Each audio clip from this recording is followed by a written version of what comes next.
Late at night, a quiet scroll through Craigslist turns into a deadly curiosity when a simple ad for a free couch catches your eye. No details, no images, just a cold, simple invitation to pick up a piece of furniture. As you call the number, your stomach churns, and your instincts scream to stop, but the promise of something free lures you in. Arriving at the address, the house is dark and abandoned, with only one figure waiting. The couch, just an old, worn piece of furniture, feels heavier than it should, and suddenly, you realize that something's very wrong. The house isn't just old, it's alive, and it wants you to stay. The glow of the computer screen lit up the otherwise dim room, casting an eerie light across the cluttered desk. The quiet hum of the machine was the only sound, broken only by the rhythmic clicking of keys as the cursor glided over Craigslist's homepage. A cup of coffee sat forgotten, cooling at the edge of the desk, while the person behind the screen scrolled lazily through the listings. At first glance, everything seemed normal. The usual categories were there: furniture, electronics, job postings, housing. But this wasn't just any casual browsing. This was a night of aimless scrolling, a search for something interesting. Something that might break the monotony of the evening. It was easy, almost too easy, to fall into the trap of curiosity when you had nothing else to do. After all, Craigslist was an innocent enough place. An online marketplace, full of second-hand goods, odd jobs, and casual connections. What harm could it do? But as the person scrolled further down, something unusual caught their eye, a furniture listing, much like the hundreds of others, but there was something different about this one. The ad's title was simple, unremarkable even. Free couch, pickup only. No details, no fancy descriptions. Just those 3 words. Free couch, pickup. For a split second, it felt like any other random Craigslist ad. But something about it felt off. The simplicity, the lack of any other context. Who would just give away furniture like that without some kind of catch? The hand hovered over the mouse, uncertainty creeping in.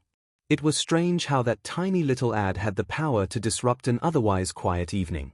But curiosity won out in the end. The mouse clicked. The page loaded slowly, a blank space stretched out beneath the sparse text. No pictures. Just a single line of text with an address and the instruction, call for details. There were no pictures of the couch, no warm, inviting images that usually accompanied such ads. Just the promise of something free. The person stared at the screen, feeling a slight unease creep in. Free furniture wasn't all that uncommon on Craigslist, but the lack of pictures made it seem strange. If someone was giving away furniture for free, wouldn't they want to show it off? To attract interest? There was something about this ad that felt too simple, too direct. Almost like it was a hidden message or a trap. They shook their head, trying to dismiss the feeling. It was nothing. Just an ad. Probably from someone trying to get rid of old furniture they didn't need anymore. The thought of a free couch, something that could solve their own need for more comfortable seating, appealed to them. They reached for the phone and dialed the number listed on the ad. The line rang once. Then twice. On the 3rd ring, it picked up. A voice on the other end was muffled, distant, almost as if it were coming from somewhere far away. "Hello?" the voice rasped. It was deep, almost hoarse, and it sent a small shiver down their spine. "Hi, I saw your ad for the free couch," they asked, trying to sound casual, trying to ignore the creeping feeling that something wasn't quite right. The voice on the other end paused for a moment before answering, and when it did, there was something unsettling about the tone, quiet, almost too calm, like a conversation that had been rehearsed. "Yes. It's still available. You can come pick it up. Just come to the address listed." The address was an unfamiliar one, a part of the city they hadn't heard of before. It wasn't far, but it wasn't somewhere they would usually go. The dissonance between the voice on the phone and the casual nature of the conversation unsettled them. But they pushed the feeling down. There was no harm in checking it out, right? Free couch. No pictures, but maybe it was just an old, forgotten ad that hadn't been taken down. They agreed to the pickup, confirming the details and hanging up without another thought. The uneasy feeling lingered, but the promise of a free couch seemed to be enough to push it aside. After all, what was the worst that could happen? When they arrived at the address a little later that evening, The first thing they noticed was the complete lack of activity. The street was unusually quiet for a normally bustling neighborhood. No cars, no people, just the faint echo of footsteps against the pavement. A chill seemed to hang in the air, a slight breeze carrying with it an unsettling sense of emptiness. The house they were looking for was a decaying, single-story building with overgrown weeds and a faded, peeling exterior. It looked abandoned, no lights, no signs of life. The mailbox was rusted shut, and the front porch was littered with fallen leaves. They stood there for a moment, staring at the house, debating whether they should go inside. Something in their gut told them to turn back. It was too late, too creepy. But they had already made the drive, and the thought of leaving empty-handed after coming all this way felt wrong. They took a deep breath and walked up the narrow path leading to the front door. The door creaked open before they could even knock, revealing a dimly lit hallway. A figure stood just beyond the threshold, blocking the entrance. The person was tall, unnervingly still, wearing a dark hoodie that obscured their features. The smell of stale air and dust wafted out from the house. "You came," the figure said, their voice still low and muffled. "Yes," they replied, trying to sound confident, but their voice wavered. "I saw the ad. I'm here for the couch." The figure nodded slowly, stepping aside to allow them in. As they entered, the door shut with a heavy thud behind them. Inside, the air was thick, and the house was even more unsettling up close. The walls were covered with strange, faded wallpaper, the edges curling at the seams. The floorboards creaked underfoot, and the house smelled musty, like it hadn't been aired out in years. The living room was sparsely furnished, with only a few scattered pieces of furniture, a chair, an old coffee table, and, of course, the couch. It was nothing special. A worn-out, faded beige couch with a few obvious stains. It didn't seem dangerous, just old. But the longer they stood there, the more they felt the weight of the silence pressing down on them. "Where do you want it?" The voice of the figure broke through their thoughts, snapping them back to reality. I guess just in the back of my truck," they answered, their throat dry. The figure said nothing, only motioning towards the couch, which was sitting in the far corner of the room. They took a few hesitant steps toward it, but then paused. Something about the way the figure was standing, still and unmoving, made them feel uneasy. They couldn't shake the sensation that something was wrong. The hairs on the back of their necks stood up, and their body tensed. They had been here too long. As they reached for the couch, the figure suddenly moved, stepping closer with alarming speed. They froze, fear bubbling up in their chest, their breath catching in their throat. The figure leaned in, whispering something that sent a chill down their spine. "I told you not to come." The words hung in the air, thick with an ominous tone, and it was only then that they realized there was no way out. Everything up until that point had been a mistake, but it was too late to turn back now. The protagonist stood frozen in place, the unease they'd felt just moments ago now coursing through their body like ice water. Their heartbeats seemed to echo in their ears, and every small sound, the creak of the floorboards beneath their feet, the distant hum of a broken light somewhere in the house, felt magnified, distorted. The silence was too thick, too heavy, pressing down on them like a weight they couldn't shake off. It was a quiet that clung to the walls, filled with unspoken things, with secrets too dark to be whispered out loud. They glanced at the figure, still standing unnervingly still in the corner of the room. The hooded silhouette gave nothing away, just a blackened shape in the dim light. The smell of musty air and mildew seemed to grow stronger, as though the house itself was holding its breath. The voice that had spoken earlier hung in the air, an echo that lingered longer than it should have. "I told you not to come." The words were simple, almost casual, but there was something chilling in the way they were delivered, like a warning, a statement of inevitability. And suddenly, it wasn't just a bad feeling anymore. It was something far worse. The kind of feeling that gnawed at your insides, making you question if you had just made the biggest mistake of your life. But they couldn't back out now. The truck was parked outside, and the journey here had already felt too long. Too much time had passed to turn back.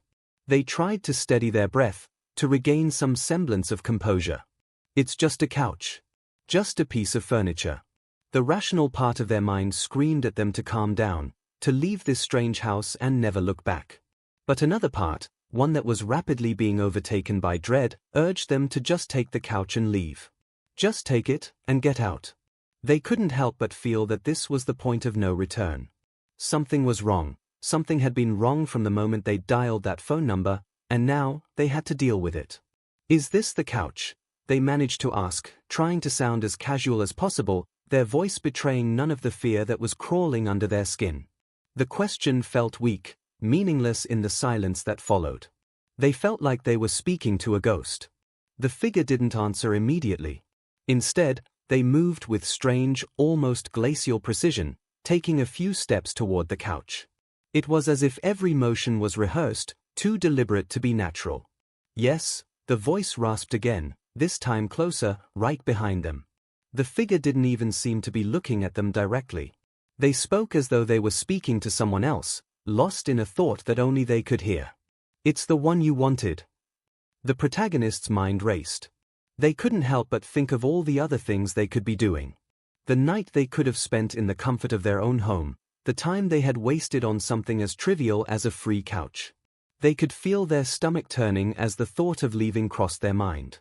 But it was too late. They had come all this way. There was no turning back now. They hesitated before reaching for the couch, their fingers brushing against the rough fabric. It was old, much older than they'd expected. Faded, worn down from years of use. Stains dotted the surface, the fabric pulling at the seams in places. It looked like the kind of couch someone might give away for free, but they hadn't expected it to be this, well, decrepit. And yet, there was something unsettling about it, something that made their hand hover above the couch before pulling away. The surface of the couch felt strange under their fingertips, too cold, like it had been sitting in an abandoned house for years. As they ran their fingers along the upholstery, they felt something shift in the room. It was subtle at first, like a sudden drop in temperature, but it grew steadily stronger. The air felt thicker now, almost suffocating. They felt it in their chest, a tightness that wouldn't go away. Just take it, the figure said again, this time with a strange urgency, as though they were growing impatient. There was something strange in the voice now, almost mechanical, distant, like it wasn't fully human anymore. The words sent a shiver down their spine. Are you sure this is it? They asked, though the question felt even more ridiculous now. There was no reason to be questioning the couch anymore. Just take it and go, they told themselves, but their feet felt rooted to the spot, unwilling to move. The figure didn't respond immediately. Instead, they shifted, almost imperceptibly, as though they were scanning them. The silence in the room grew heavy. Then, with slow, deliberate movements, the figure reached over and gripped the back of the couch, dragging it slowly into the center of the room. The sudden movement caught them off guard, and they stumbled back a step, their pulse quickening in their throat. It wasn't the way someone normally moved. It wasn't normal at all. Take it, the figure repeated, its voice now lower, almost a growl. Now. The protagonist blinked, their heart hammering in their chest. No. They didn't want this. They didn't want anything to do with this anymore. But as they turned to leave, to make an excuse and walk out the door, they saw something, a shape, a flicker in the corner of their vision. They turned, too quickly, and found themselves face to face with something they hadn't noticed before. It was an old mirror. Large, framed in heavy wood, and covered in dust. But what caught their attention wasn't the mirror itself, it was what was reflected in it. For a moment, they didn't know what they were seeing. The reflection was faint, distorted by the smudges on the glass, but it was unmistakable. It wasn't their own face staring back at them, but someone else, someone they didn't recognize.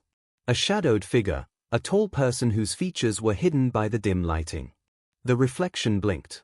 The realization hit them like a slap. Their breath caught in their throat, and their chest tightened as panic set in. They hadn't been alone in the room all this time. Something was behind them.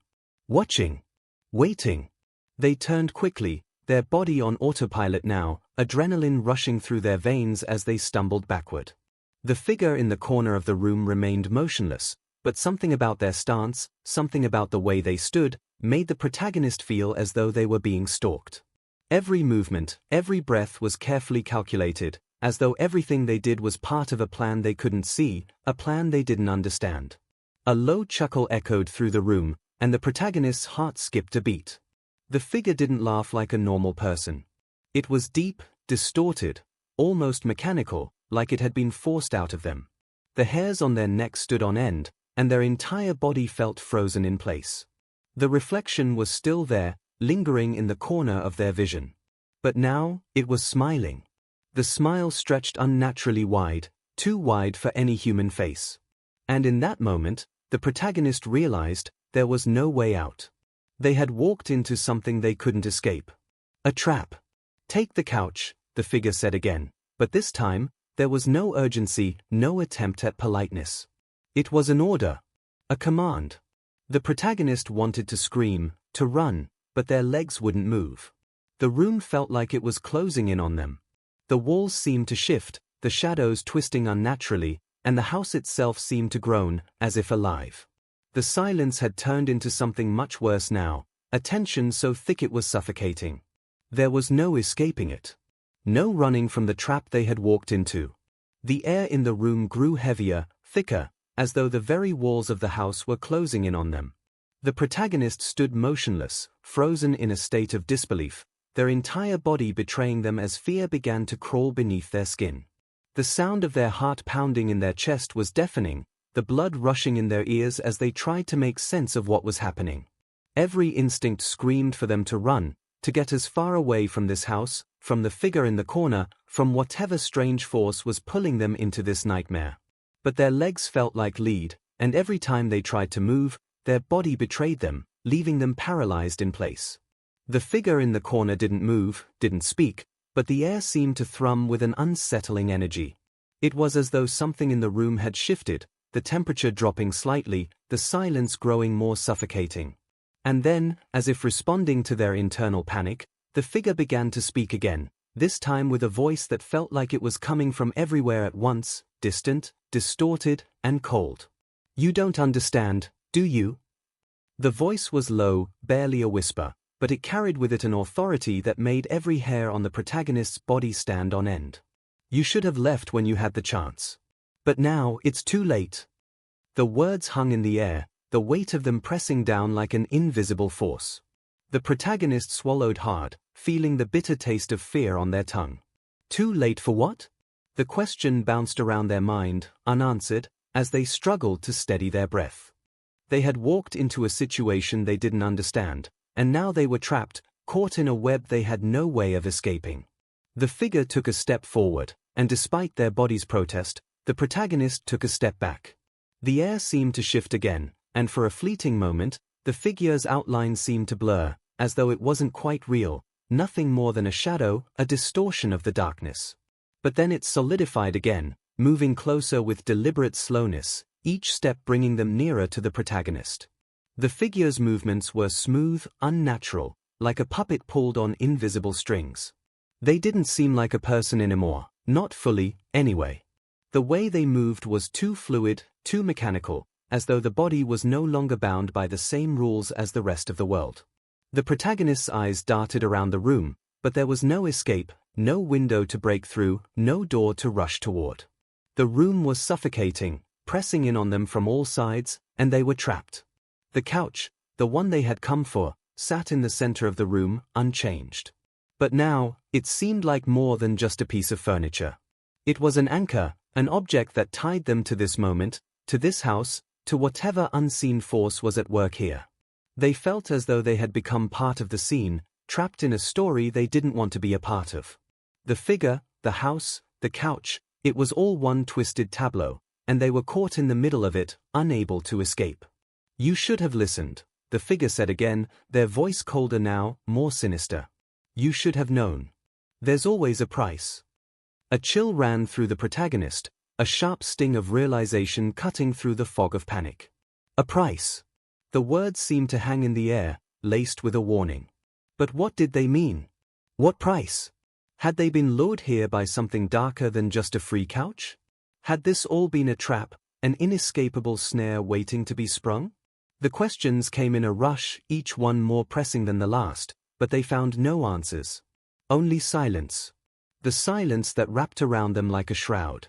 The figure tilted its head, as if sensing the confusion, the fear that was beginning to rise. The distorted smile that had been etched on their face earlier reappeared, But this time it was even more unsettling, twisted and wide, stretching unnaturally across their face. There was something wrong with the smile, something inhuman about it. It wasn't a smile that belonged to any living creature. It was a mask, a grotesque imitation of a smile, and it filled the protagonist with a sense of dread that seemed to seep into their bones. "I can't let you leave," the figure whispered, its voice low and dripping with malice. "Not yet. You're part of this now. This place, it's part of you." The words hit them like a slap to the face, and the protagonist's breath caught in their throat. Part of this place? The idea of being trapped here, of being somehow bound to this house, was more than they could bear. They could feel the walls pressing in on them, suffocating them, and the floor beneath their feet seemed to shift, as though the house itself were alive, reacting to their fear. And then, in a sudden burst of motion, the figure lunged forward, grabbing them by the wrist with an unnaturally strong grip. The coldness of their fingers burned like ice, sending a shock of panic through the protagonist's entire body. The force of the grip pulled them toward the couch, toward the center of the room, and they stumbled, trying to break free, but it was useless. The figure's hand was unyielding, like a vice. The protagonist fought to pull away, their pulse hammering in their ears, but there was no escaping. The room began to warp around them. The walls seemed to bend, stretching and contorting in ways that defied logic. The couch in the center of the room now seemed to loom larger, as though it was swallowing the space, consuming everything around it. The darkness in the corners of the room deepened, expanding, as if the very atmosphere were thickening, becoming more oppressive. The house had stopped being just a house, it was something else now. Something alive. The figure's face twisted again, the smile widening even further. The features of their face were becoming more blurred, more distorted, like a painting that had been smudged with too much paint. The longer the protagonist looked, the more they felt like they were losing their grip on reality. Was this a dream? Was this some kind of sick nightmare they had fallen into? "No one ever leaves," the figure said again, its voice now a low, guttural growl. "Not once they've been chosen." The word chosen hit them like a punch to the gut. What did that mean? Chosen for what? The confusion, the terror, the overwhelming sense of helplessness swirled together, threatening to drown them. The figure pulled them closer, their grip unrelenting, and with a sudden, unnatural movement, they shoved the protagonist onto the couch. It felt as though the couch itself was alive, shifting under their weight, as if it was swallowing them whole. The air around them seemed to crackle with a strange energy, and the room seemed to pulse, a heartbeat of its own. The protagonist struggled, desperate to get up, to escape, but the couch held them fast, an inescapable trap. They could feel something cold, something otherworldly creeping up their spine, and the darkness in the room seemed to press in from all sides, closing in on them, suffocating them. And then, just as suddenly as it began, everything stopped. The figure released their grip, stepping back, disappearing into the shadows. The room fell silent once again, but the silence was no longer comforting. It was suffocating. The air was thick, heavy, and the oppressive feeling of being trapped lingered, like a weight pressing down on their chest. They were still here. They were still part of this. There was no escape. The house had them now. And there was no way out. The protagonist's mind spun in a haze, unable to process the enormity of what had just transpired. The suffocating grip of the figure's cold fingers, the unnerving stillness of the room, it was all too much. As their bodies sat frozen on the couch, immobilized by some unseen force, they could feel the weight of the silence pressing down like a physical entity. They tried to focus on anything but the dark, oppressive air around them. But their mind was scattered, each thought fractured by the terror they felt. The room around them had changed. Not just in its oppressive atmosphere, but in something deeper, something intangible. The walls seemed to close in even further, the shadows deepening in a way that made them question their very perception of reality. The dim light from the flickering lamp in the corner cast grotesque, twitching shadows across the walls, adding to the already thick atmosphere of dread that saturated the room. Time seemed to bend here, moving slowly, grinding forward with a sense of inevitability. It felt as though the seconds themselves were weighed down by something ancient and dark, something that had been waiting for them. The air was so thick that they could almost taste it, a metallic, stale flavor that clung to their tongue. And with it came an overwhelming sense of being watched. They glanced toward the door, but it was no use. It was shut, locked in some way they couldn't understand, and the dim hallway beyond was swallowed by shadow. There was no escape. The thought flickered through their mind again, louder now, there's no way out. The house wasn't just a building anymore. It had become something else, something that moved with its own pulse, its own rhythm. The walls didn't just house them. They held them, trapping them in a place that no longer followed the same rules of the world outside. Their breath quickened, their chest rising and falling with shallow, panicked inhales, but no matter how hard they tried to steady themselves, the overwhelming sense of dread continued to rise within them. They could hear the faintest sound now, almost imperceptible, like the scurrying of rats in the walls. But there was something wrong with it, something wrong with the way it sounded. It wasn't just a normal house creaking. This was different. This was purposeful. Why am I still here? The thought crashed into their mind like a tidal wave, but it didn't have an answer. The memory of the figure's distorted smile flashed in their mind, wide, stretched, too wide to be natural, and with it, the feeling that this had all been preordained. There had been no chance of escaping, no hope of making it out once they'd stepped over the threshold of that house. The couch, once something mundane, was now a twisted anchor, holding them in place, physically and mentally. They could feel the fabric of it beneath them, the coldness of its surface seeping into their skin, and every fiber of their being screamed for them to leave. But still, they were rooted to the spot. The figure had vanished, disappeared into the shadows like some phantasmal creature, but its presence still lingered, thick in the air. The memory of its words, low and chilling, echoed in their mind, "You don't understand. It's too late now." The echo of that voice seemed to reverberate through the house, through the walls, through every corner, a constant reminder that they were trapped in a nightmare that they could neither wake up from nor escape. Why didn't I leave? The thought repeated itself like a mantra, an obsessive loop that only made the fear inside grow. How had they ended up in this place? How had something so innocent as a Craigslist ad, a free couch, spiraled into this twisted, suffocating experience? There were no answers. No explanations. Just the dark, unyielding silence and the suffocating feeling of being watched. For the briefest moment, they wondered if this was real at all. Maybe they had been dreaming this whole time. Maybe they were still on the couch at home, just imagining all of this. But the coldness of the room, the creeping chill that ran along their spine, the ever-growing pressure in their chest, this was no dream. This was too real. Too visceral. A shiver ran down their spine as the silence stretched on, pulling them deeper into the thick, stifling atmosphere. They shifted uncomfortably on the couch, feeling the weight of its embrace, and tried to focus on something, anything, but there was nothing. The shadows in the room seemed to move of their own accord, curling and twisting in ways that defied reason. The walls, once solid, now seemed fluid, bending, warping, as if they were alive. The floor beneath them seemed to shift, and every creak of the old wood felt like a groan from some ancient entity that inhabited the house, that was the house. They couldn't focus. Their mind refused to make sense of what was happening. Every logical part of them screamed to get up, to run, but their body wouldn't respond. Their limbs felt like they were made of stone, too heavy to move. A feeling of helplessness gnawed at them. The couch was pulling them in, refusing to let them go, and the fear that had been building now fully consumed them. It was in their chest, in their bones, in every fiber of their being. They could taste it. The staleness. The rot. The sense that this place had existed far longer than they could imagine, a place that didn't belong to the world outside, a place that thrived on fear and suffering. Then, a sound broke the suffocating silence. A door creaked open, faint at first, then louder, a slow, grinding sound that reverberated through the house like an ancient groan. The protagonist's heart jumped in their chest, and their breath caught in their throat.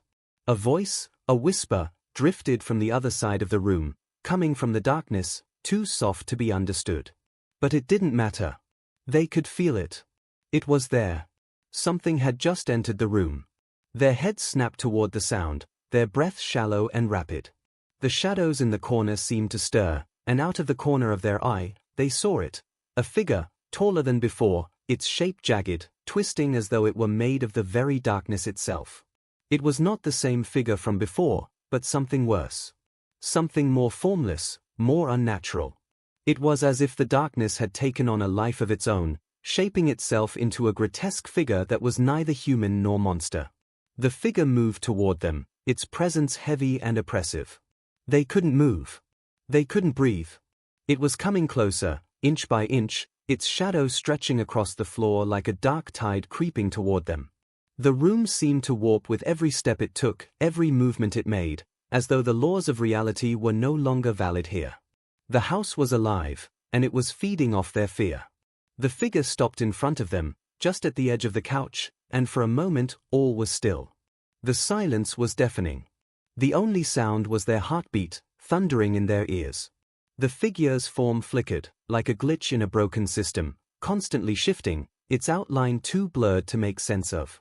The face, or what passed for a face, was hidden in shadow, but they could feel it watching them, studying them, waiting. Their mind screamed for them to run, but their body remained frozen, immobilized by the weight of fear, by the dark force that seemed to control everything in this place. The figure leaned in closer, its presence suffocating, like it was pressing on their very chest. They couldn't see its eyes, but they could feel them, piercing through the darkness, boring into them, knowing everything about them. The pressure around them intensified. Their chest constricted, and the darkness in the room seemed to close in tighter, as if it were a living thing, suffocating them. Then, the figure spoke, its voice low, distorted, not like a human voice at all. "You'll never leave," it whispered. The words slithered into their mind, cold and terrifying. "This house is yours now. And you are part of it." The words sank into their soul, settling deep within them like a curse. No, I'm not part of this place. But they couldn't say it. They couldn't even think it. The air around them had become too thick, too heavy. The room was no longer a room. It was an abyss, a void, swallowing them whole. And just like that, the world went black. The darkness was suffocating. It wasn't just the absence of light, it was the absence of everything. No sound, no movement, only an endless void, thick and heavy, wrapping itself around the protagonist like an inescapable shroud. The sensation of weightlessness came first, no ground beneath their feet, no walls pressing in, no furniture to tether them to the familiar world. It was like falling into an infinite abyss where the laws of time and space no longer held any meaning. The air around them felt thick, as if they were submerged underwater, but there was no buoyancy to push them back up. It was as if they were drowning, yet they couldn't even tell where the surface was. For a while, they couldn't move. They couldn't breathe. The very thought of trying to take in air made their chest tighten, as though the void itself was pressing against their lungs, compressing them with a force they couldn't escape. The fear was paralyzing, rendering them completely helpless, their limbs refusing to respond. Every instinct that had once screamed for them to run, to fight, to survive, was drowned out by the overwhelming force of this dark, pressing nothingness. They were trapped in a place that was beyond comprehension, far beyond the reaches of the world they knew, a place that didn't follow the rules of reality. This was something else. Something ancient, something malevolent. And yet, as terrifying as it was, the protagonist couldn't help but feel a sense of resignation, as though they had been pulled into this moment by forces they could neither understand nor control. There was no escape from this place. No way out of this nightmare. "I'm not going to make it out," they thought, but the thought felt strangely detached, as though it didn't belong to them. Their mind was fragmenting, splintering into 1,000 disconnected pieces, each one trying to make sense of what was happening but failing.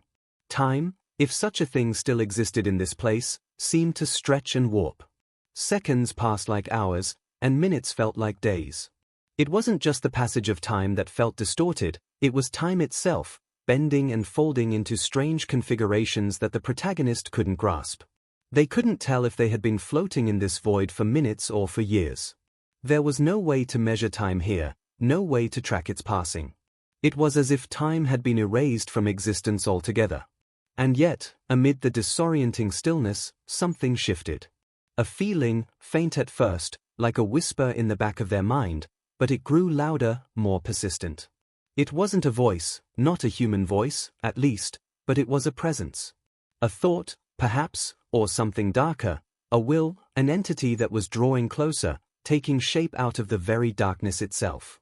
At first, they tried to ignore it, hoping it would go away, but it only grew stronger. The presence was pulling at them, tugging at their mind, feeding on their fear and confusion. It wasn't something they could fight. It wasn't something they could outrun. It was a force that had already ensnared them, that had been waiting, watching, until the moment it could take control. The realization hit them like a jolt of electricity. They weren't alone here. They had never been alone. There was something with them, something in the darkness, and it was watching, waiting for them to break. The shadows around them began to shift, swirling like smoke, forming into shapes that were too fluid, too formless to be understood. But the feeling of presence grew stronger, more defined, and the darkness itself seemed to be alive, alive and hungry. It wasn't just the house that had been alive, it was the space itself. The very fabric of this place was a living, breathing thing, and it was closing in. In the midst of the swirling shadows, a figure appeared, tall, indistinct, a silhouette with no clear form, no clear features.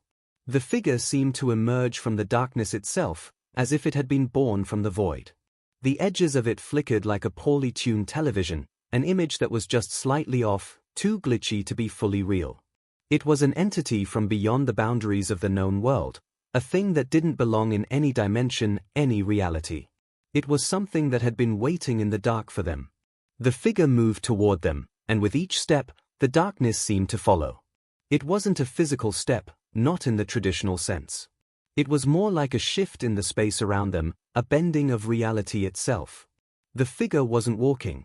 It was stretching, its presence expanding and contracting in unnatural rhythms, as though it were made of the very fabric of the darkness itself. And then, just as quickly, the figure stopped, hovering in front of them, its presence overwhelming, suffocating. The air seemed to crackle with energy, the space around them vibrating, pulsating in rhythm with their heartbeat. The feeling of weightlessness returned, but it wasn't like the sensation of floating anymore. It was like being suspended in an electric field, as though the very particles in the air were alive, reacting to their presence. They could feel it in their chest, an unnatural pull, like gravity itself had been reversed. Their heart raced as the oppressive feeling of the figure loomed over them, and the air became even colder, more biting, as if the temperature had dropped to a level that their body couldn't comprehend. The air was so thick, it was as though they could see their breath, forming clouds of vapor in front of them. The figure raised its hand, an elongated, impossibly thin limb that stretched toward them with inhuman precision. The movement was so fluid, so unnatural, that it made the protagonist's skin crawl. The figure's hand was like a shadow itself, long, dark, and formless, the fingers too long, too thin to belong to any human. As it reached out, the space around them seemed to bend toward it, like the air itself was being pulled into its presence. They wanted to scream, but no sound came. Their mouth was dry, their throat constricted, and they couldn't make a sound, couldn't even summon the energy to fight back. The figure was here, and it was in control now. The realization made the air feel even heavier, pressing down on them, squeezing the breath from their lungs. The hand hovered just inches from their face, and the air between them felt charged, like the moment before a lightning strike. And then, just as suddenly as the hand had reached out, the figure withdrew, vanishing back into the shadows from which it had emerged. The darkness around them swallowed the figure whole, and for a moment, everything went still. Silent. The presence was still there, lingering just beyond the edge of their perception, but the figure itself was gone. The void seemed to settle around them again, and the suffocating pressure lifted for only a second before it descended once more, heavier, more oppressive than before. And then, in that brief moment of silence, something shifted in the air. A whisper, no, more like a breath, soft, too soft to be real, but so close that it sent a ripple of cold terror down their spine. "You're not leaving," the voice said, barely more than a breath, but it was enough to freeze them in place. It wasn't a voice that belonged to the figure, it was deeper, more guttural, like it had come from the very walls themselves, from the very house. The house was speaking to them. The words echoed in their mind, resonating with a cruel finality. "You're not leaving." The silence returned, but it was no longer comforting. It was suffocating, as though the very house was breathing in time with them. The shadows, the darkness, had a life of their own now, an intelligence that watched, that waited. The protagonist couldn't move, couldn't breathe, couldn't think of anything but the overwhelming knowledge that they had been pulled into something far beyond their understanding. They had entered a space that defied the natural order of the world, a place that fed on fear, on confusion, on hopelessness. They had become part of it. And they couldn't escape. The shadows closed in once more, and this time, they didn't fight. They couldn't. The house, the darkness, had won. The figure, the entity, had been the harbinger, the gatekeeper to the nightmare that awaited them now. They were trapped in this place, this house that had no end, no exit, only a deepening darkness that would swallow them whole. And the house, the thing that lived inside it, would never let them go. The oppressive silence that enveloped the protagonist seemed to stretch, each second pulling them deeper into a state of suspended terror, where time and space lost all meaning. They could feel the weight of the darkness pressing in from all sides, a crushing force that made it nearly impossible to breathe, to think clearly. Their mind, once sharp and clear, now felt dull and foggy, as though the darkness itself was clouding their thoughts. Every inch of their body was frozen, not by cold, but by an unseen force, a paralyzing dread that coursed through their veins like a toxic poison. The room, no, this place, wasn't a room anymore. It was an extension of the darkness, an embodiment of something much larger, something more ancient than they could comprehend. The walls, the floor, even the air seemed to pulse with an energy that was beyond anything natural. The very space they occupied felt like a living, breathing organism, and it was feeding off their fear, their confusion. They were no longer a mere occupant of this place, they were part of it now. The house had claimed them, and there was no going back. They blinked, trying to clear the disorienting fog from their mind, but it only made things worse. The shadows, those haunting forms that once lurked at the edges of their vision, were now fully present, swirling and writhing in the corners of the room. They moved with a life of their own, as if they were made of liquid darkness, shifting, changing shape, pulsing in rhythm with the protagonist's own racing heartbeat. There was something almost hypnotic about the way the shadows moved, something that felt deliberate, calculating. The figure that had been standing in the corner earlier, the figure, was gone, but its presence lingered in the room, thick and tangible, like a weight pressing down on their chest.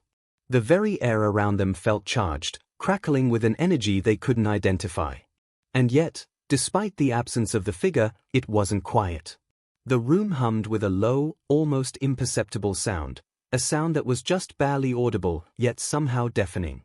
It was the sound of something alive, something that didn't belong. The protagonist's breath came in shallow gasps, but no matter how much air they tried to inhale, it felt as though they weren't getting enough. Their lungs burned, their chest tightened, and the coldness, the suffocating coldness, crept further into their bones, until it felt like their very soul was frozen. They could feel the energy of the place closing in on them, wrapping around them like a vice, tightening with each passing second. It was no longer just a house. It was alive. Alive and aware. And then, as if the house itself had read their thoughts, the whispers began. At first, they were too faint to make out, little more than an echo, a distant murmur that might have been a trick of the wind. But as the seconds dragged on, the whispers grew louder, more distinct, until they filled the room. It wasn't just one voice, it was many, all speaking at once, layering over each other in a cacophony of unintelligible words.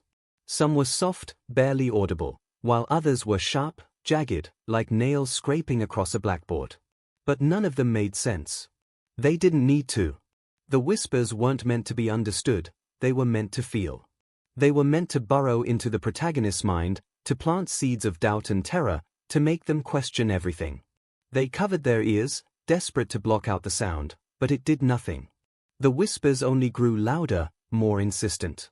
They felt like they were coming from inside their own skull, pressing against their temples, filling their head with voices that seemed to know their deepest fears, their most painful memories.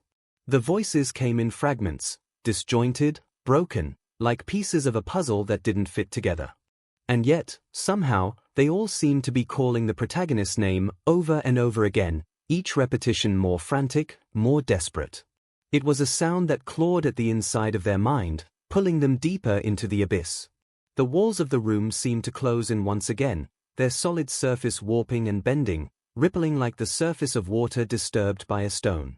The darkness in the corners of the room grew thicker, more oppressive, until it felt like the air itself had turned to tar. The shadows stretched and twisted, and for the briefest moment, the protagonists thought they saw something. A shape, an outline, a flicker of movement. But when they blinked, it was gone. But the feeling lingered. Something was there. Something was watching. Their eyes darted around the room, seeking any form of escape, but there was no way out. The door was still there, but it was no longer a door. It was just another part of the room, another part of the house that had become part of the prison they were trapped in. The window, once a way out, was now just a sliver of light in a world of darkness, a distant reminder of something that no longer seemed real. And then, in the center of the room, something shifted. The couch, the very object that had drawn them here in the first place, began to move. It wasn't much at first, just a subtle shift, as if the very fabric of the cushions had come to life. But then it moved again, this time more pronounced, like a living thing stretching and contorting in response to some unseen force. The couch began to grow, expanding outward, its once soft, worn fabric stretching as though it was being pulled by invisible hands. It was an unnatural movement, an impossible movement. The couch wasn't supposed to move like that. It wasn't supposed to grow like that. But it did. And as it grew, so did the shadows around it. The darkness seemed to pulse in time with the expansion of the couch, like a living entity responding to its presence. The edges of the room seemed to blur, becoming less solid, as if the boundaries of space itself were beginning to dissolve. The light from the flickering lamp grew dimmer, casting twisted, grotesque shapes on the walls, shapes that seemed to come to life, crawling and shifting in ways that defied nature. The very air around the protagonist felt as though it were twisting, warping, as though reality itself was beginning to unravel. The protagonist tried to move, tried to stand, but their legs refused to obey. They were frozen to the spot, trapped in the nightmare that had become their reality. Every instinct told them to run, to get away, but there was nowhere to go. The house had become a maze, a labyrinth with no exits, no way out. The door was just another illusion, a trick of the mind. The couch, now grotesquely large, loomed in front of them, its fabric twisting and writhing as though it were alive. It was no longer an object. It had become something else, something darker, something that belonged in this twisted, nightmarish place. As the couch expanded further, the shadows around it deepened, growing darker, more suffocating. The very room itself seemed to buckle and twist, as if it were being consumed by the darkness. The whispers grew louder now, no longer distant but right next to their ear, a constant barrage of unintelligible words that filled their mind with madness. They could feel it in their bones, the pressure, the pull, the weight of it all. The house wasn't just alive, it was feeding on their fear, and it was growing stronger with every passing second. They tried to scream, but no sound came. Their mouth was dry, their throat tight with terror. The darkness pressed in, the shadows closing around them like a tidal wave, and the walls of the room seemed to bend and collapse in on themselves. There was no escape. There was no way out. The house had taken them, and it was never going to let them go. The air turned colder, the shadows thicker. They could feel the weight of the house's presence now, a constant, suffocating force. The whispers in their mind were relentless, each voice more urgent than the last. They were closing in on them, pushing them to the brink of madness. The house, the couch, the shadows, all of it was one entity now, one living, breathing thing, and the protagonist was trapped inside it. The room continued to twist and distort, the darkness growing more alive with every passing moment. There was no way out. No escape. Only the overwhelming, crushing weight of fear, pulling them deeper into the abyss. The shadows had thickened into something tangible now, a suffocating blanket that wrapped around the protagonist's body, chilling their bones, seeping into the very marrow of their being. The feeling of being trapped, cornered, overwhelmed, was no longer a passing sensation, it had become their entire reality. Every breath they took felt labored, as if the air itself had become heavier, laden with an unseen weight that they couldn't shake off. The very space around them seemed to pulse with a sinister rhythm, as though the house itself was alive, breathing in time with their rapid heartbeats. The couch, once a simple object, had transformed into something unrecognizable, grotesque. Its fabric stretched and twisted unnaturally, the seams bursting in places, exposing what looked like a black, rotting substance that seeped from the cracks. The once soft cushions had hardened, their edges turning sharp and jagged like the spines of some unnatural creature. The couch had become a twisted entity of its own, a dark, hungry thing that seemed to draw in the darkness, devouring it whole. The entire room was closing in, contracting as if the walls themselves were pushing them closer to that cursed object. The whispers were louder now, filling the room with a cacophony of voices, all indistinguishable from one another. Some were guttural, others were high-pitched, almost childlike, but all were laced with a thread of malice that made the protagonist's skin crawl. They seemed to echo from every corner, from the very floor beneath them, as though the house itself were speaking. But the voices were not just whispers, they were insistent, urging, pulling at the protagonist's mind, digging into their deepest fears. They had become a part of the environment, like a buzzing insect in their ear, relentless, never stopping, never giving them peace. They tried to close their ears to it, to block it out, but it was impossible. The whispers weren't just external sounds, they had entered their mind, infecting their thoughts, twisting their perceptions. They were no longer just hearing the voices, they were becoming part of them. The words blurred together, a twisted amalgamation of distorted syllables, but through the chaos, they could make out something chilling. You belong here. You are one of us. There is no escape. The words slithered through their consciousness, burrowing deep, as though the very fabric of their mind was being rewritten. The protagonist's heart began to race faster, the pulse thudding in their temples, the sensation of dread gripping their chest like a vice. The air around them had turned freezing cold, yet their skin burned with an unnatural heat. It was as though their body could no longer regulate itself, as though the terror of the house was seeping into their very cells, making them feel like they were on fire and freezing all at once. The atmosphere itself had become unbearable, crushing, suffocating, and they could feel the pressure building, their body screaming for release, for escape, but it was futile. There was nowhere to run. The house itself had become a prison, its walls closing in, its very foundation shifting beneath them. The floor groaned under their feet, as though it was alive, reacting to their every move, every thought. The oppressive air grew even thicker, pressing down on their chest with the weight of 1,000 invisible hands. They couldn't move, couldn't think, couldn't breathe properly. The house was consuming them, and with every passing moment, they could feel themselves slipping further away from reality. Out of the corner of their eye, they noticed the shadows gathering around the couch, slithering like liquid smoke, converging on the twisted object. It was as though the shadows were drawn to it, feeding off its malevolent energy, becoming part of it. They couldn't look away. Their body refused to move, even though every part of them screamed to escape, to run from this nightmare. The house seemed to be playing with them now, toying with their fear, amplifying it, until it became all-consuming. The shadows reached out, crawling across the floor, across the walls, like dark fingers beckoning them closer. The room was no longer a room, it was an entity unto itself, a place of torment, of darkness, that thrived on the fear of those it trapped. And then, the couch began to move again. It wasn't an ordinary movement, no, it was something far more unnatural. It was as though the couch had become alive, shifting and contorting as if it had a mind of its own. The fabric stretched further, becoming taut like skin, the seams tearing open wider, revealing the pulsating blackness within.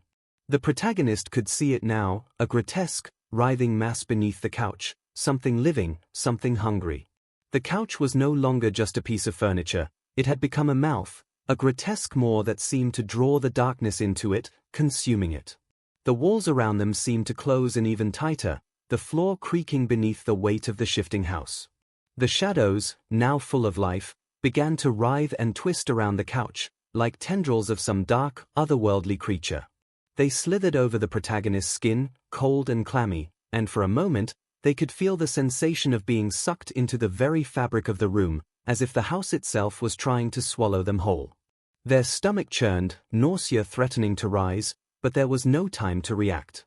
The whispers grew louder, more frantic, and the overwhelming sense of being watched intensified to the point where it became unbearable. It was as if something else, something far worse than the figure, the house, or the shadows, was now present in the room. The air was thick with an unnatural hum, the feeling of an invisible presence, something vast, ancient, and far more malevolent than anything the protagonist had encountered. The sensation was all-encompassing, a presence so overwhelming that it filled the entire space, and for the first time, they could feel it, that it wasn't just an entity, but an intelligence. It knew them. It knew everything about them. Their deepest fears, their darkest secrets, everything they had tried to bury deep inside. It had seen it all. It had become it. Suddenly, the shadows on the couch began to pulse, as though responding to an invisible command. The air grew even colder, and the protagonist could feel their breath misting in front of them. The house was alive, and it was feeding. Feeding on their fear, on their desperation, on their complete inability to understand what was happening. The dark, suffocating atmosphere that had been building for what felt like hours now seemed to climax in a wave of malevolent energy. The figure, the presence, was back. But this time, it was no longer just a shadow in the corner. It was everywhere. The air itself seemed to darken, to bend around the figure as it took shape in the center of the room. Its form was indistinct, but its presence was undeniable, an oppressive, suffocating weight that pressed down on everything, on every thought. The whispering voices, once fragmented, had coalesced into a single, unified tone, deep and guttural, but with a strange resonance, as if it were speaking through the very walls of the house. "You are mine," the voice echoed, and the word sent a chill so cold that it pierced through the protagonist's bones. The voice wasn't just speaking to them, it was inside them, reverberating through their body, twisting its way into the very core of their being. It wasn't just a statement, it was a command, an assertion of ownership that made every part of the protagonist's body scream in terror. "No escape," the voice continued, its tone dark and final. The very foundations of reality were giving way, and the protagonist could feel it, a deep, gnawing fear that spread through every fiber of their being. They were no longer just trapped in the house, they were now part of it, and the darkness would never let them go. The coldness intensified, and the protagonist's skin prickled with an unnatural chill that seemed to seep into their very soul. The shadows that once flickered around the room had now become something far more sinister, moving with purpose, almost as if they were anticipating the next moment, waiting for the protagonist to make a mistake. The stillness in the air was oppressive, like a pressure building from every corner, tightening with every breath they took. The sensation of being watched had morphed into something more invasive, more intrusive. It wasn't just the feeling that eyes were on them, it was the certainty that the very walls, the furniture, the very foundation of the house, were all staring at them, measuring them, judging them. They tried to steady their breathing, but the suffocating atmosphere made it nearly impossible to gather a full breath. The air was thick, almost viscous, as if the room itself was somehow alive, its pulse quickening with every passing moment. The protagonist could feel their heartbeat reverberating in their chest, each thrum an ominous reminder that they were running out of time, that whatever was happening wasn't just a nightmare, it was a grim, irreversible reality. The sense of dread had deepened, become something tangible, something that seemed to be spreading through the room like a disease. The house was no longer a place, it had become a living, breathing entity, one that was fed by fear, sustained by the panic and helplessness of its victims. The very walls seemed to pulse with energy, vibrating with an ancient and malevolent power, as though they were alive, as though they were conscious of what was happening, and they approved of the fear the protagonist was feeling. Every creak, every groan of the floorboards, was amplified now, each sound reverberating with a sense of finality. The house was settling in around them, wrapping them in its cold embrace, and there was no escaping it. They stumbled backward, desperate to find an exit, but the room had shifted. What had once been a familiar setting, a small living room with a couch and a dim light, had transformed into something else entirely. The boundaries of the room were no longer clear. The walls had stretched and shifted, bending unnaturally in the corners, as though the very space itself had come alive, twisting into shapes that defied physics. The air felt heavier with each step, as if they were wading through thick fog that clung to their skin, to their hair, to their clothes. The silence that had been oppressive now became louder, a deafening silence that seemed to scream in their ears, pressing against their skull like 1,000 unseen fingers. And then, the shadows moved. It wasn't a subtle shift, it was an eruption. The darkness began to spill over the edges of the room, creeping along the floor, climbing up the walls. It wasn't a slow progression, it was as if the shadows were rushing toward the protagonist, closing in on them, surrounding them, suffocating them. They could feel it, their skin crawling, the air growing thicker, heavier, as if every shadow were reaching out to consume them. The walls seemed to bend inward, as if the house were drawing them in, squeezing the life from them, pulling them toward the center where the couch lay, its grotesque form looming larger and more monstrous with each passing moment. The protagonist's legs trembled beneath them, their body trembling with fear, but they couldn't stop themselves from moving forward. It was as though the house itself was directing them, guiding them to the center, to the point where everything had begun. The couch, now monstrously large, was the focal point of the room, its twisted form casting long, dark shadows across the floor. It was no longer just a piece of furniture, it was a summoning point, a place of dark power that drew the darkness in and made it stronger. The house had been feeding off their fear, off their confusion, and it was growing. It was becoming more powerful, more sentient, more aware of its hold over them. The whispers had returned, louder now, each word an invasion of their mind. They weren't just echoes anymore. They were clear, distinct, each voice cutting through their thoughts like a blade. Some were calm, reassuring, but others were harsh, frantic, full of anger and desperation. All of them were speaking at once, layering over one another until the words became an unintelligible scream, a constant barrage of sound that drowned out all logic, all reason.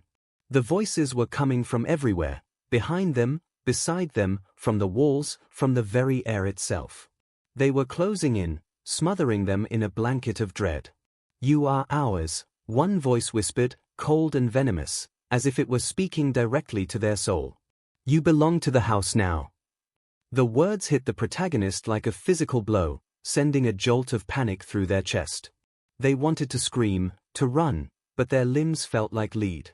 The very room seemed to be pressing in on them, making it impossible to escape, impossible to move. The shadows, now coalescing around the couch, seemed to stretch and pulse in time with the voices, a dark dance of energy that rippled through the space. Place had fed on their fear, on their desperation, and now it had claimed them.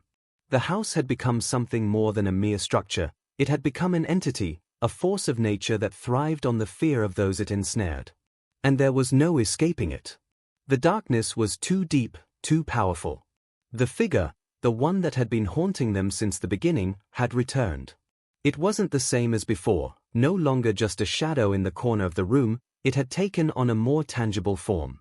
The darkness had taken shape, manifesting into something both human and inhuman at the same time. Its features were distorted, twisted by the malevolent energy of the house. The figure was tall, towering, its eyes glowing a deep red, bloodshot and soulless. Its face was an abomination, stretched wide in a grotesque smile that seemed to mock the protagonist's terror.